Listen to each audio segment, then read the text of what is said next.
Jessica Geren, she of Dutchess Capital, gives us a world tour on the way to telling us what she's been looking at recently, what types of businesses are coming across her desk in terms of legal cannabis, and what kind of markets are creating themselves through the request for finance from Dutchess Capital. Okay, so we've got Jessica Geren from Dutchess Capital. Jessica, thank you so much for giving us some time. You're welcome. My pleasure. I've been looking forward to this since we scheduled this 4 days ago.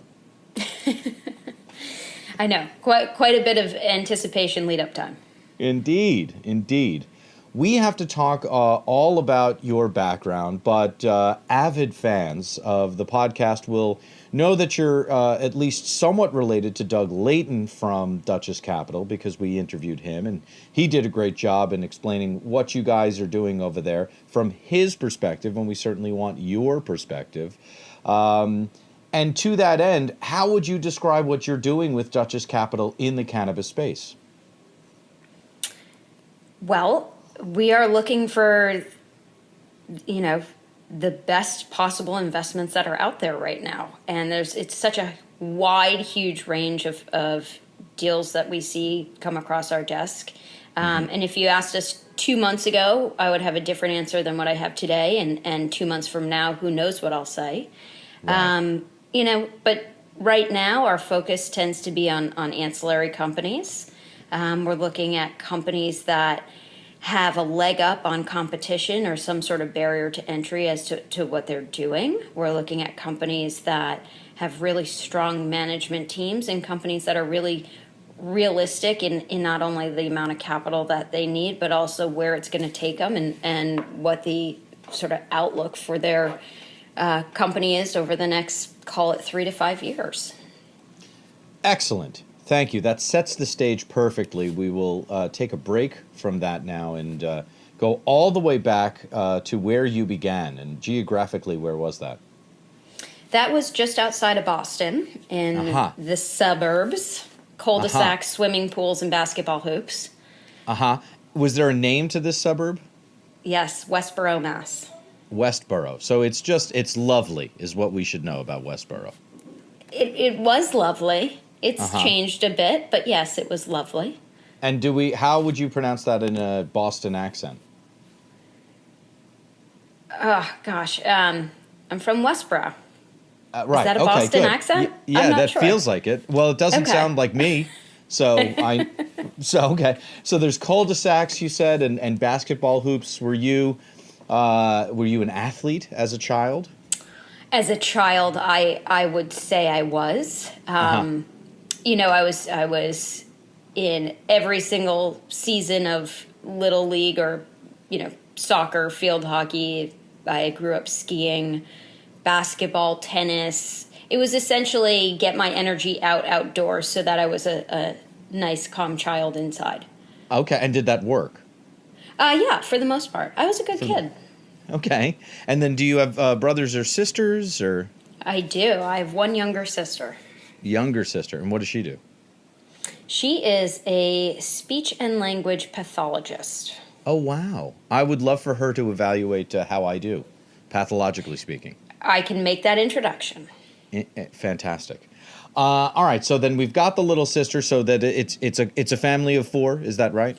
That's correct. Okay. And so it's idyllic. I mean, we've got the 2 girls. Is there a dog involved? There was a dog, yep. And was it a male dog, I asked for your father's sake? Female dog named Gracie. She was a yellow lab. And your father, how did he do with all of this estrogen? Surprisingly well. He's an absolutely wonderful dad. Excellent. And what does he do for a living? He is actually an environmental engineer turned business owner, and he works in the wastewater treatment world and owns a company involved in that. For my lack of total interest in that subject, I don't know the complete details of exactly what his company does. Okay, but he owns the company and he's doing all right. Yeah, yep. Okay. Fantastic. And so he's a little bit of an entrepreneur and a little bit of a smart guy to go with that. I'd say so, yep. Yeah. And then your mother?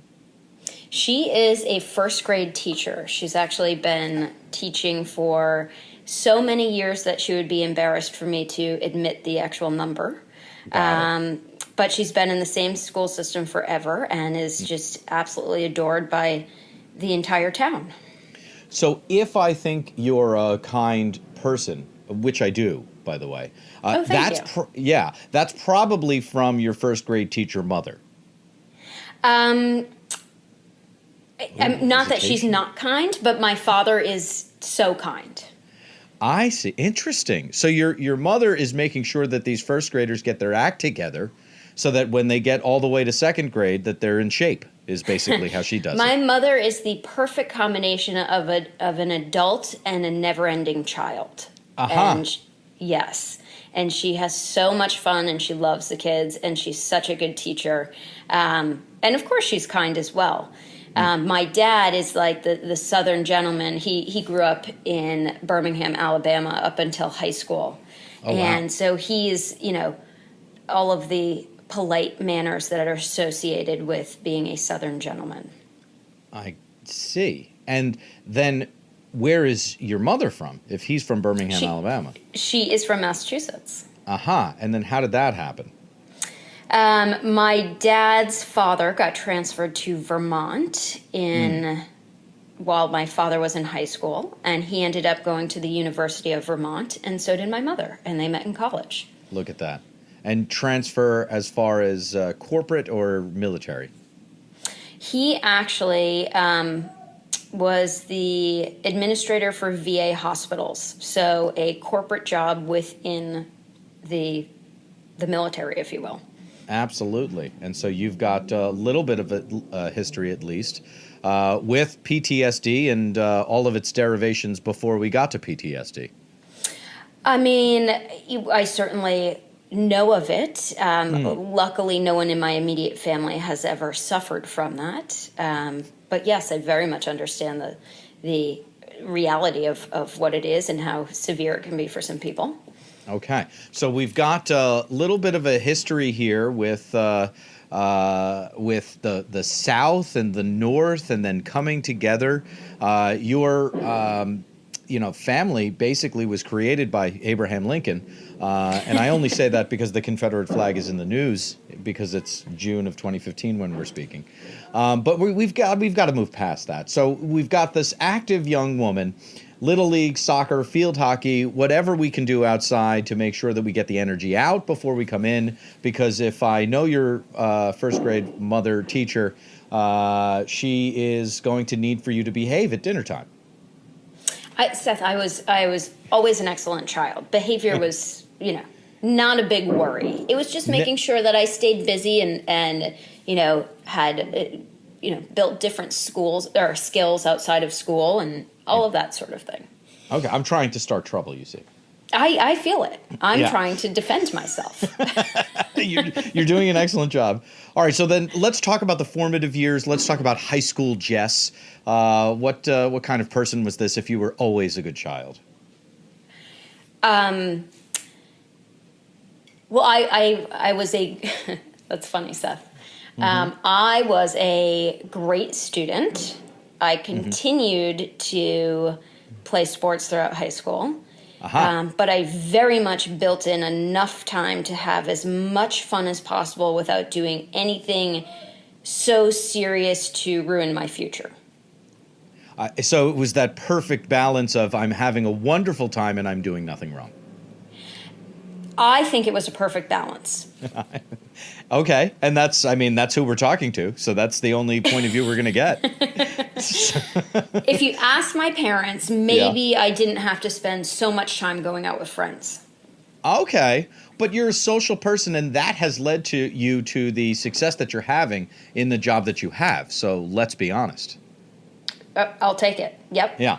All right, so then high school Jess is playing sports. Then when you went to Boulder, because you did go to CU Boulder, didn't you? I did. I wanted nothing to do with the New England college, Northeast, small school thing. I wanted a big school, a party school, and a place where I could go skiing. Okay, so skiing was important. Big school was important. The tiny schools like BU and all the colleges up there wouldn't do for you. No, I wanted to get away. I wanted an adventure. Needed to have the adventure, and I mean, Colorado's a great place for an adventure. It was. It was so much fun. Were you on the ski team? Did you continue Oh no, with I'm sports? not that good. You're not that good. And then you did sports, as far as team sports, it was over. I was just in school, being a student and skiing on the side type of thing. Correct.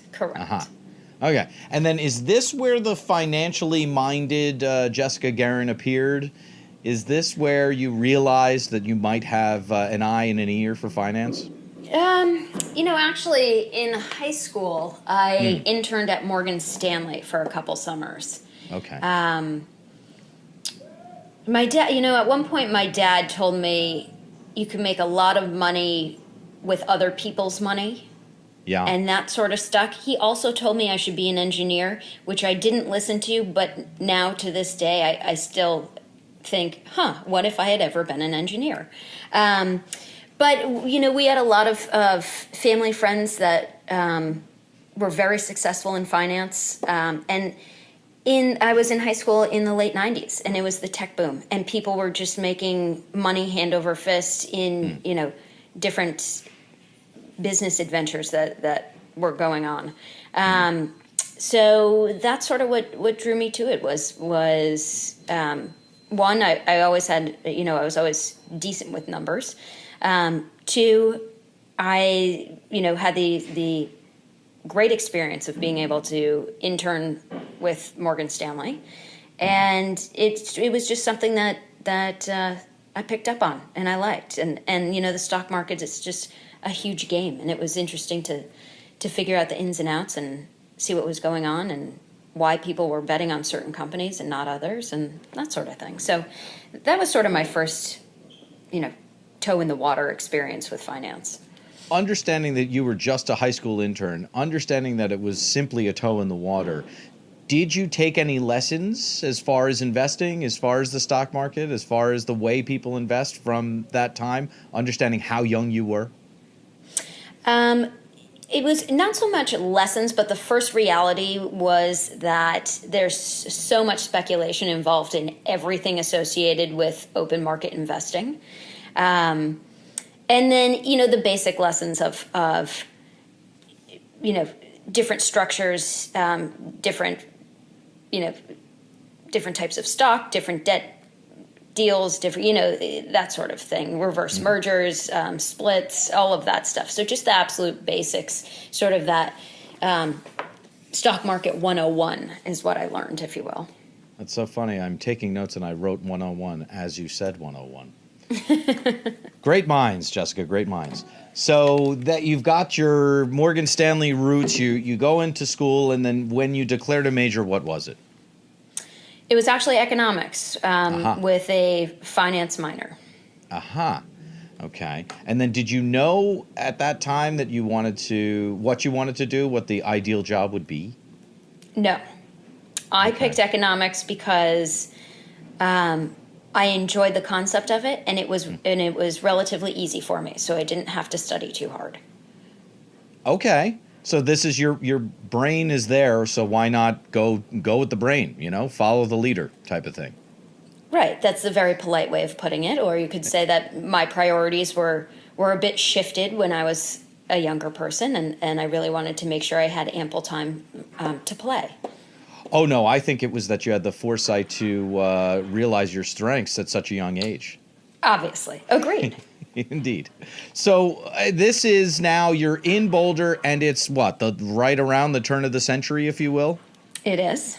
Okay, so can you give us from a consumer's perspective the lay of the land in Boulder? What were you seeing?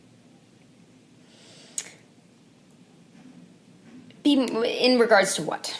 In regards to anything. We know that there were no dispensaries, and we also know that 9 years later there were dozens and dozens and dozens of dispensaries in Boulder. So in 1999-2000, what was it looking like in Boulder? I mean, it was looking like a handful of different head shops. Uh-huh. It was looking like a college dorm room, someone opening their plastic trunk that they kept under their bed and finding different quantities of marijuana for purchase. It was certainly always known to be sort of a pothead school. That wasn't necessarily the focus there. I would say it was similar to most any other large college towns. Right. It didn't necessarily carry the true stereotype that most people think CU Boulder had at that point in time. Well, there you go. Okay, and so we're freshman, sophomore, junior, senior. When did you start to get serious about the fact that you're going to graduate and you're going to need a job? It was probably early senior year when I called my parents and suggested that it would be a good idea for me to double major. Yes, and they said you are more than welcome to. However, there would be no more college funding coming from them. So that made me reevaluate the concept of double majoring. Uh-huh. And instead, I graduated, picked up, and moved to Breckenridge. Okay. So Breckenridge is where you went, and we did miss an important point that I wanted to talk to you about, which is semester at sea. And forgive me, I feel like I've heard those words together, but I don't know what it means. Okay. Yeah. So my spring semester of junior year at CU at Boulder, Yeah. I went abroad, and instead of doing the traditional, go to Australia, go to Italy, abroad thing, I went on semester at sea. Uh-huh. And what that is, it is an old converted cruise ship. And when I say cruise ship, it's not fancy dancy. It was old and small, and completely converted to a floating university. And students from all around the country would each semester sign up for semester at sea. And the travel starts. For my particular journey, it started in the Bahamas. Uh-huh. And we went around the world and stopping in different ports along the way.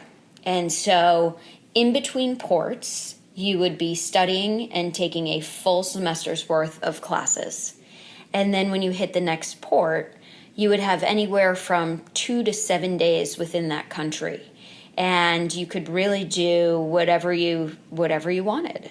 You could do various trips through semester at sea. You could organize your own trips with friends. You could go off exploring on your own. The only rules were when you were in each country, you had to stay within the border of that country unless there was a special trip organized by semester at sea. Mm-hmm. And you had to be back on the ship 2 hours before we left. And otherwise, if you weren't, you were on your own and you had to figure out how to get back home. But it was truly an incredible experience. We started in the Bahamas, mm-hmm. and then our first stop was Cuba. And in Cuba, we were all invited to Fidel Castro's palace, where he spoke to us. Yep. He spoke to us for 3 hours straight, and then held an enormous party with the country's most popular band and banquet tables full of food. And what was so sad / shocking is all of this food being wasted on privileged American kids when the Cuban students who weren't invited, the only ones invited were part of the Cuban Communist Club. When the Cuban students who were invited showed up, they just started stuffing all of the food into any and every pocket and bag possible. So that was the first stop, and that was within 2 days of jumping on semester at sea. So that was, just a slap in the face of what was about to come. I need Yep. to stop you at Fidel Castro. So you had you saw the kind of socioeconomic implications of communism, if you will, and all of that is. You also had an audience with Fidel Castro. And there aren't too many Americans. I guess there are many that went to semester at sea. Yeah. But there aren't too many Americans that I've ever spoken to that have met Fidel Castro. So when he went on his diatribe for 3 hours, what kind of content was he covering? Foreign relations, economics, Cuban history, the Cuban people, his rule, why it's so wonderful. He had tables and tables filled with pamphlets and all sorts of propaganda for us to pick up on our way in and our way out.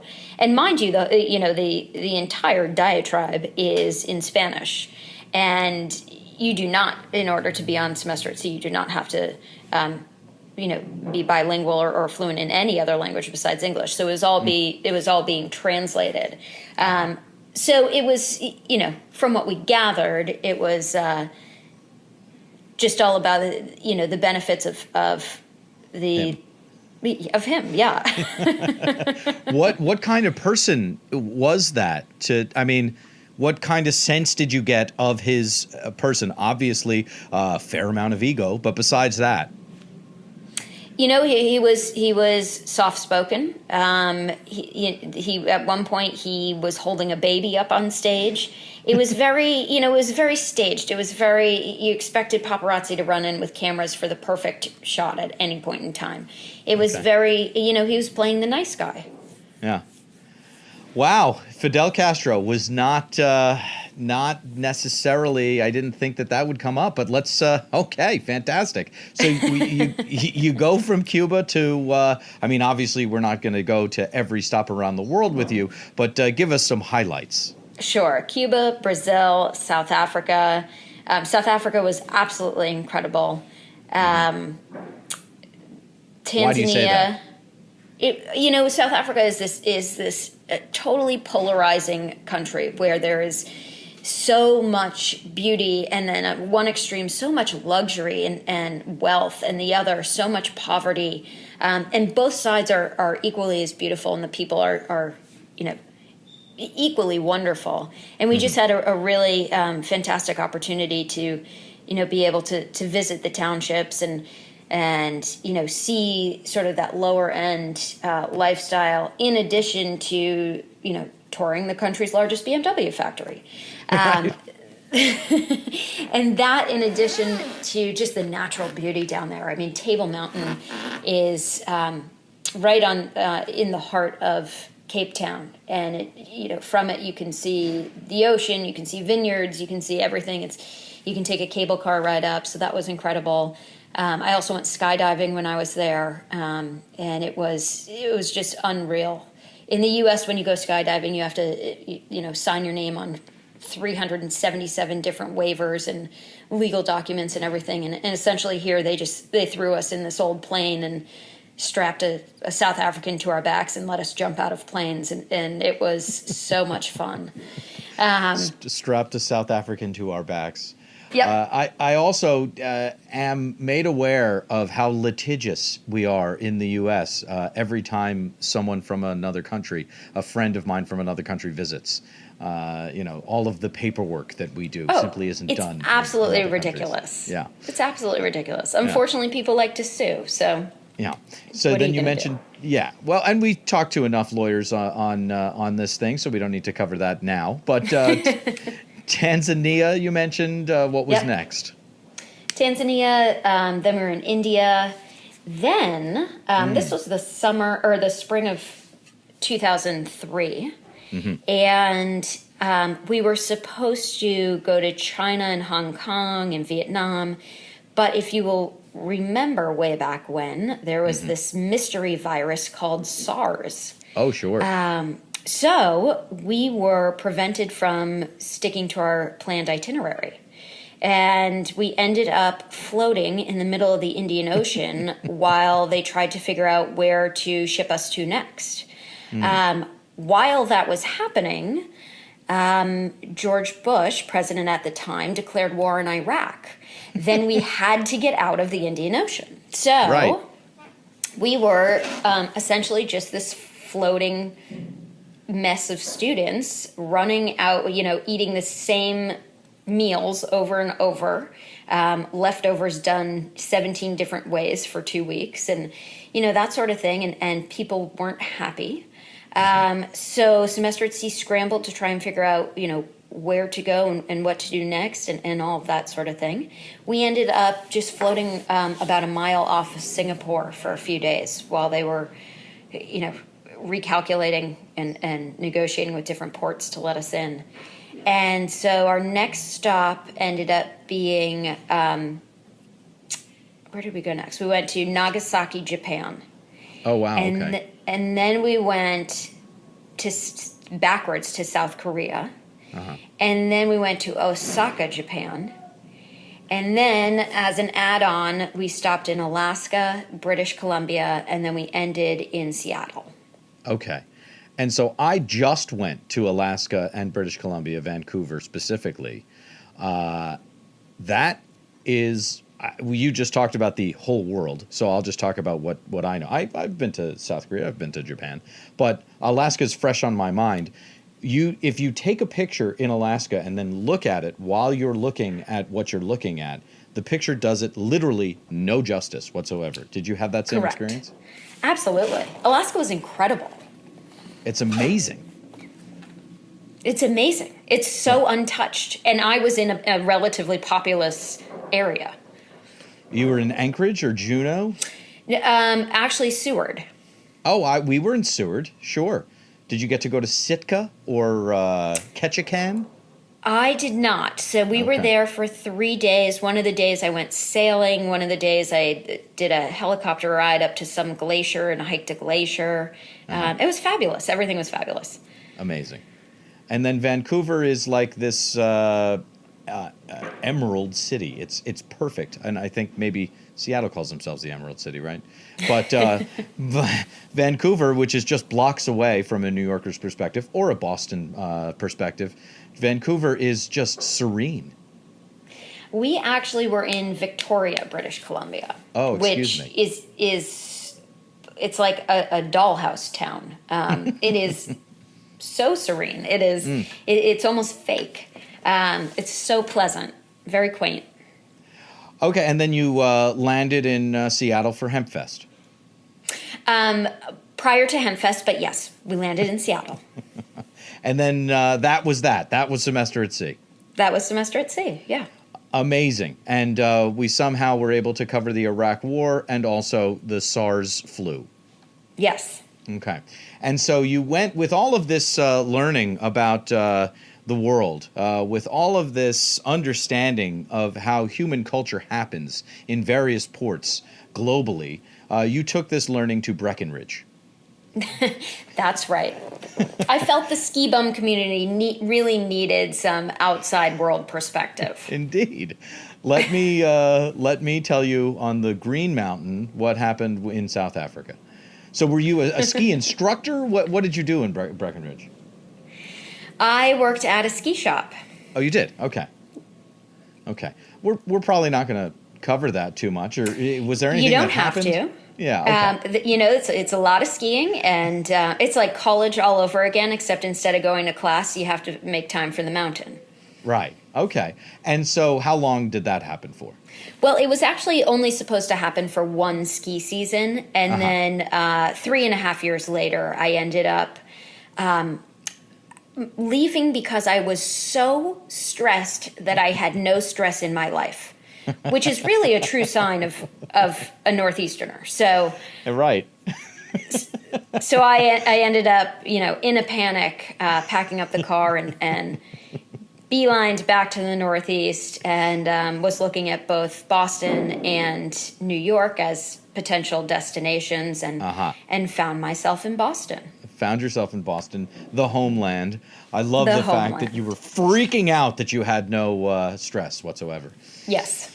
So you landed in Boston, and if I remember the conversation I had with Doug, he would be happy at your choice. Of course, he was because he hired you, but I think in terms of Boston versus New York, he's happy to have you.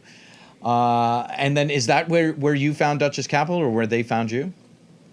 Actually, I worked in wealth management for a little bit before jumping ship and coming over to the hedge fund side. Okay. And then, yes, I have been with Dutchess for about 6 years. Okay. And wealth management with whom? I was actually with Northwestern Mutual. Okay. And any lessons learned from wealth management at the time? More so in the sales capacity rather than, of course, all the basics of different mutual funds. And I had my Series 6 and 63 and, went through that whole process. But really it was the true basics of sales, the organizational aspect, the follow-up, and the listening that's so key that so many people, the stereotype of an aggressive salesperson totally negates the importance of listening. And I think that's really what makes a successful salesperson. I'm sorry, what were you saying? Exactly. So okay, so you got into sales a little bit, and what would you call your role now? What how do you think of yourself? Sure. I still think that I have a huge sales component in my role on a daily basis. I'm just not necessarily selling a given product. Technically, my title is Director of Corporate Finance, but I am really, do a lot of the business development over here. I am in search of these companies. I'm looking to find those relationships, continue to build them, really, find the next big thing. And if not, keep tabs on companies that we have talked with, keep those relationships going, because you don't know how they may pivot or they may fit into something that we, start to build in the future and whatnot. To the layperson, wouldn't you be considered a buyer? It feels like you're a buyer, not a seller. Well, a buyer in the sense, but it also, being an investor, companies have to be confident enough to choose the right investor. You can't just take any money. So, there's a whole component as to, as an investor, what's Dutchess's values proposition for these companies? Are we just coming in with money and being completely silent and crossing our fingers? Are we going to, come in and really help to scale a company's business? Do they need us to introduce them to additional money? Are our contacts, are the companies within our portfolio a benefit to them? So it's really about figuring out how to best position ourselves when companies are looking at different options. So we've talked to Doug about some of the companies that you are working with and some of the success stories there, and we've actually even spoken with a few of them on the podcast, which is great. What I would love to do is take a few minutes and go through some of the examples of companies that you're not working with. And so what I would love is, we don't need to get specific in any way. What I would love to hear, though, is what comes across your desk which is so ill-informed, whether it be industry-wise or just business acumen-wise. What are you seeing every day? What people are calling you? What are they telling you? What are they asking you? Which is beyond a reason of any reason whatsoever, with no reason. Sure. So I'm going to actually break this into a couple different categories just to make it easy for my organizational thoughts here. Good. In regards to, we see a lot of different grow proposals and a lot of companies who need funding to set up, X grow or go after X license or what have you. 90% of the time, they come in saying that they have the number one grow team in the world. Well, if everyone is saying that, that doesn't hold true. It can't be. It can't be. And I understand that there are some teams who know far more about, agricultural acumen than others. And there are some teams who may in a past life had actual experience growing cannabis. And so, some teams this, some teams that. But when the only thing that a company continues to harp on is their amazing grow team and how they are the best, they are the only ones, this, that, and the other, you start to wonder, what other skills, if any, do they have?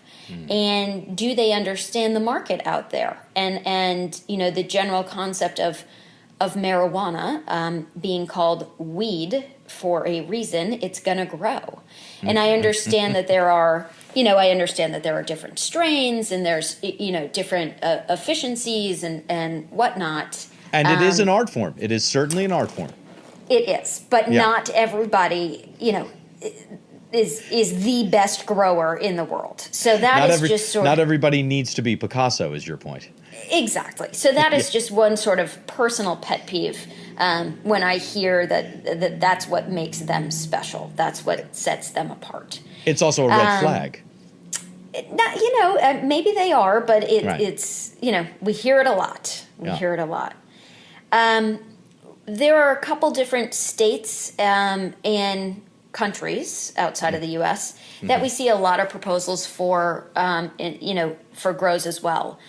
It's not the company's, fault that we are not interested in what they're doing. It's the general economics and the way that the states or the country has set up the actual rules and regulations surrounding the grows that or licenses that will be awarded or have been awarded. So we take a good hard look at basic supply and demand. We take a good hard look at the politics surrounding each and every state. We take a look at any investor restrictions that may be involved, different rules and regulations, and the opportunity cost of putting money into one state versus another in regards to eventual payout and tax structures and everything else associated with it. So, that in and of itself, we say no to a lot of grows just because of, again, not because of the management team or their plans, but because of the actual geographic location. So if I want to start my grow in your dad's hometown of Alabama, we're going to think twice about investing there. Yeah. We would take a step back and do the proper due diligence associated with that. Okay. All right. And so then that's in regards, okay, yeah. Go ahead. No, please. And I was going to say, and then let's jump over to sort of the ancillary companies. The more comical business plans that come across our desk aren't necessarily business plans at all. They are, hey, look, I just ordered 10,000 hats on, Amazon and had them screen printed to say, I love Bud, and sold out in, 3 days while traveling across the country. I think I need $100 or I think I need $1 million and I'll give you 20% of the company. I say, while it shows great initiative, Sure. We could order 100 hats and have them screen printed, and we could own 100% of that company. Sure, but can you make the trip across the country in 3 days? Well, that's a good call, Seth. That is some value that I maybe didn't take quite enough. Isn't that worth $1 million right there? Yeah, it could be. It could be. So there's that. I have to say, within, call it the past 6 months to a year, the business plans that we are continuing to see are just getting stronger and stronger and more sophisticated. This is truly an industry that is becoming saturated with very intelligent and very very passionate people. And while some of them don't necessarily have the noted business acumen, there are plenty of services out there to help them and kind of get those proposals on track and whatnot. So what if we talked last summer, it was just my day was filled with reading through, looking for something that looked even close to a viable business plan. Now it's a total 180. I'm seeing very well done business plans over and over and over again, and now it's really coming down to doing the due diligence. Do these companies, like I said before, do they have a leg up on competition? Do they have a good understanding of the general market, and can they scale their business?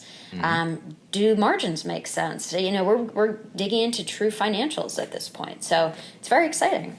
It is very exciting, and it's good to hear that there are such serious proposals coming across.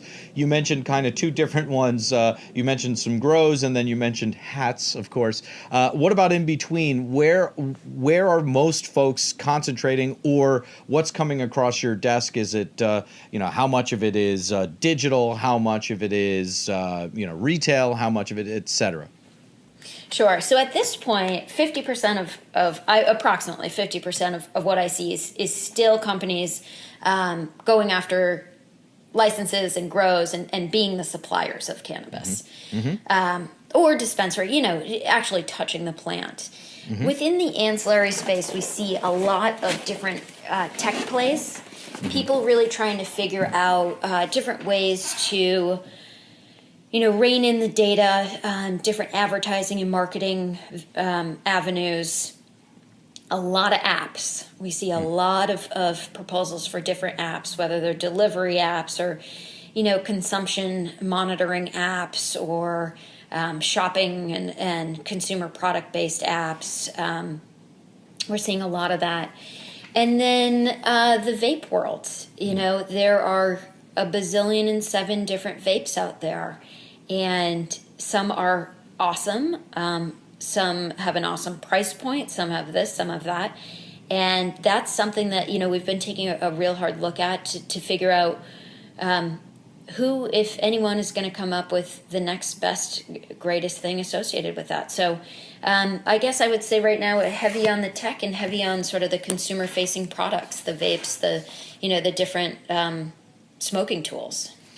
As far as smoking tools are concerned, a lot of folks that we talk to say that eventually it'll all get to infused products and we'll kind of do away with the flower. I don't know if I agree with that, but we're not here to talk about my opinion. In the meantime, while we're still smoking, how big, though, do you think that smoking device or vape market really is?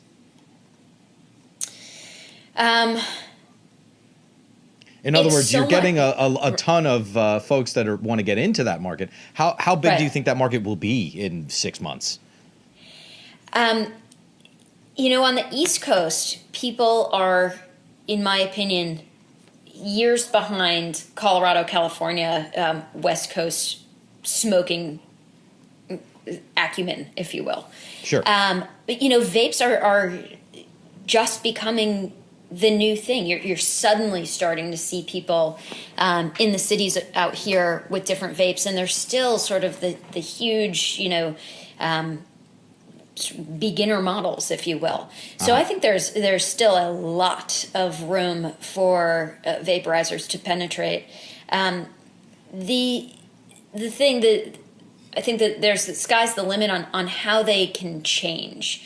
We've seen a lot of companies that, as you mentioned, they're completely getting rid of any sort of flower component to a vaporizer because technically it's not truly vaporizing. It's more of a combustion and, this and that and the other thing.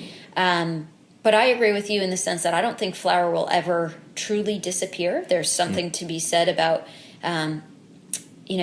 going back to the roots of where this all started, and being able to look at the product and smell it and feel it, and pass a joint around with friends. But in regards to vapes right now, we're really seeing a push of oil and concentrate, and I think that's really that market just has a huge potential to grow, just because once you're outside of the borders of Colorado and call it the far west coast, there really isn't as hasn't taken as a strong hold yet, and so we still have the rest of the U.S. To get into. Excellent. And that gives us a good sense of what is coming through your desk and what you are evaluating and what you are seeing. What about what you're not seeing? And by that I mean, you have a good idea of what's on the market. You have a good idea of what's coming to the market. What aren't you seeing that you'd like to see? Some sort of banking solution. Oh, yeah. Yeah.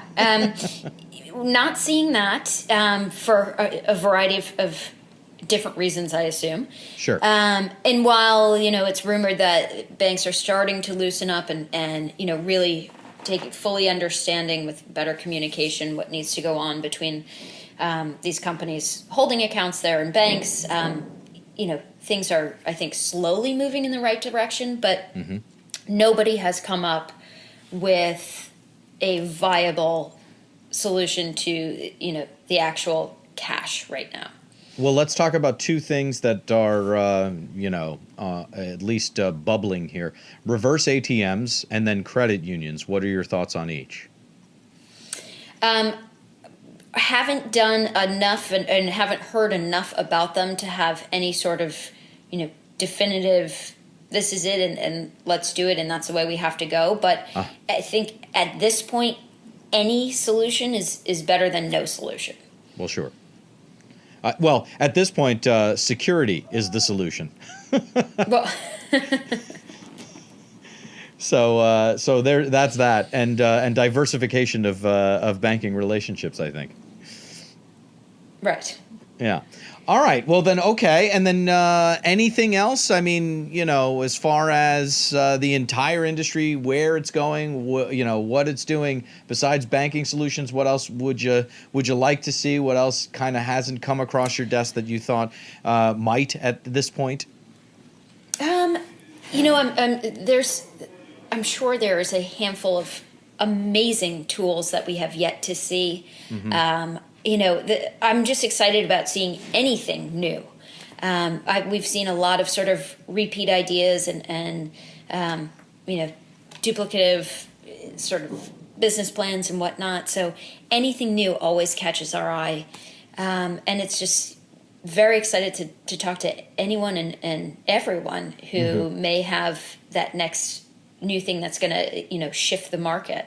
And what's funny is the legal industry is so new, and there's already been so many incredible ideas and incredible businesses that have launched in this space. And I just think that, there's still so much more room for opportunities for different ideas and awesome management teams to really be able to capitalize on the market. So I'm looking for anything and everything. And at this point, if we were to chat in 6 months from now, I might have complete different answers to everything that we just discussed about the market.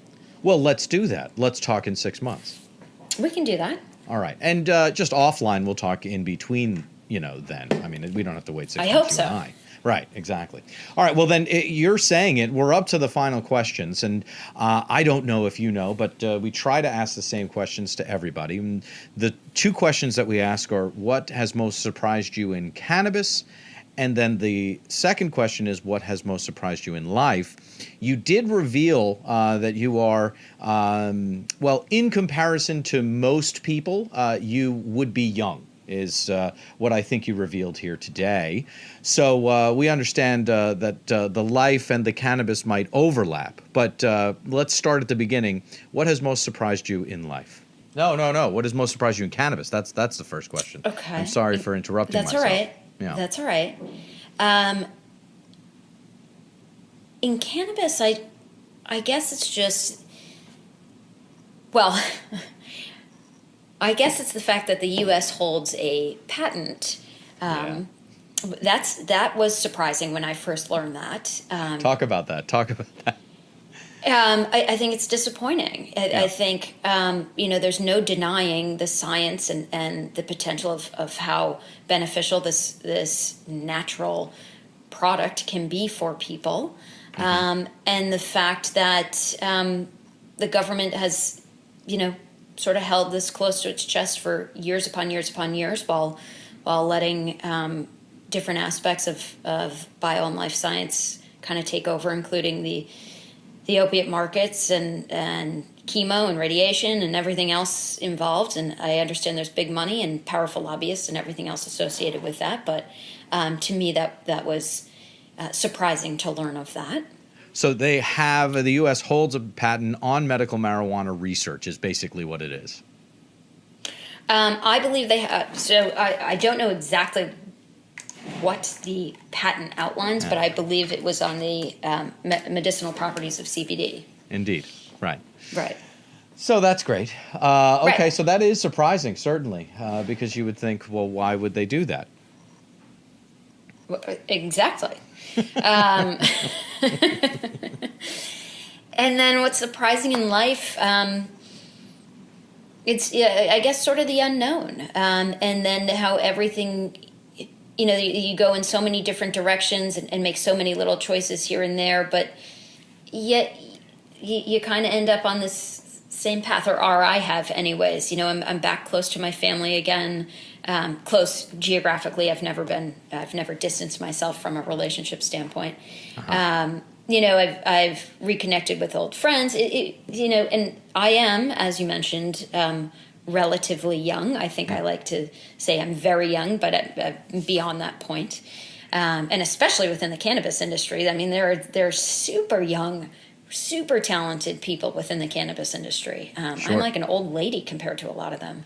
Well, I mean, the reason that I brought it up is because you mentioned dates, and also when I've come in contact with you, yes, you seem like a young person, but as far as the way that you hold yourself, I would never think that you were, under whatever age you actually are.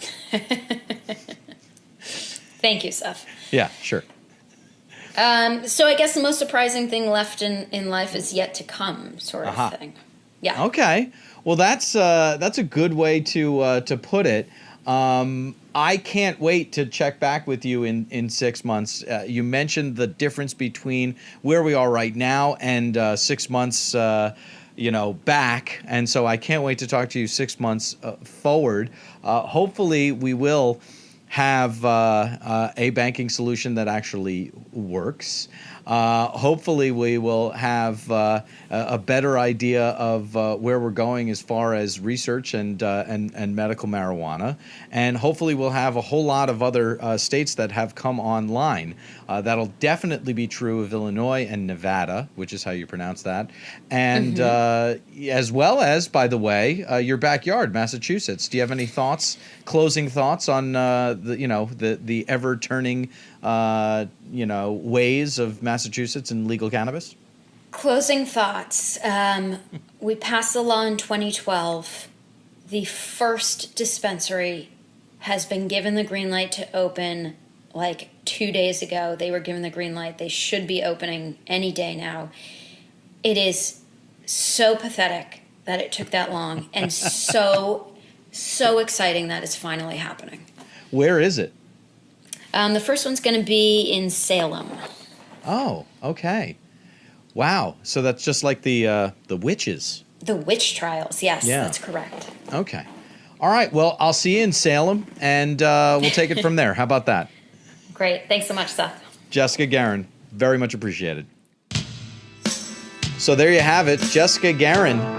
So interesting to hear what is on her desk, what's coming across her desk, what's not being considered, what's actually being considered, and the reasons why. Interesting to hear what markets are being created as we speak, and where she sees the future. So we'll certainly take her up on her offer of talking to her in 6 months.